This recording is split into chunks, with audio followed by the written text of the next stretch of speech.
За последние 3 года в целом мы хотим сказать, что идет увеличение парка зерновозов в Казахстане. Даже более чем в 2 раза собственники Казахстана увеличили свой парк зерновозов, поэтому мы считаем, что в этом году особых проблем, как и в прошлом году, не будет.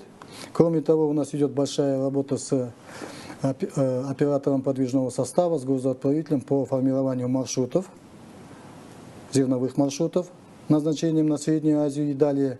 Как вы знаете, маршрут дает хорошее ускорение оборота вагонов от начала погрузки до выгрузки. Таким образом, те мероприятия, которые были начаты в прошлом году, дадут свои плоды.